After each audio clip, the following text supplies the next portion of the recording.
তখন প্রত্যেকটা সময় স্টেজে ওঠার আগেই যে এই গাওয়া যাবে না, ওই গাওয়া যাবে না, এগুলা বলা হইতো। অনুষ্ঠানে যাওয়ার আগে সব জায়গায় খোঁজ নেওয়া হতো যে সে কোন দল করে, সে কি জঙ্গি, সে কি জামাত, সে কি শিবির, সে কি কৌমি, এক্সেট্রা এক্সেট্রা, অনেকগুলাই একটা ব্যাপার ছিল আর কি। তো ওই ব্যাপারগুলো নাই। স্টেজে এখন কেউ ওঠার সময় বলে না যে ভাই ওই ধরনের গান গাওয়া যাবে না, ফিলিস্তিনের গান গাওয়া যাবে না, কোনো প্রতিবাদী গান গাওয়া যাবে না।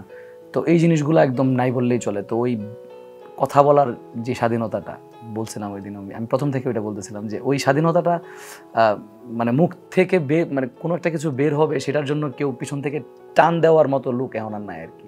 তো ওই জিনিসটা খুব বেশি ফিল করতেছি আমরা, স্বাধীনতাটা পাওয়া গেছে। তখন কি আসলে বলার চেষ্টা করেছিলেন যে না আমি গাইবো ফিলিস্তিন নিয়ে গান গাইতে চাই? তখন মানে একটা অনুষ্ঠানে এরকমও হয়েছে, আমি ফিলিস্তিন নিয়ে গাইতেছিলাম, ওই সময় আমাকে পিছন থেকে একজনে বলতেছিল যে ভাই আপনি এটা গাইবেন না, এটা অন্য দেশের গান, আমাদের কেন, আপনারা কি ওই দেশে গিয়া যুদ্ধ করবেন না জিহাদ করবেন যে এটা এখন এনে গাইতে হবে?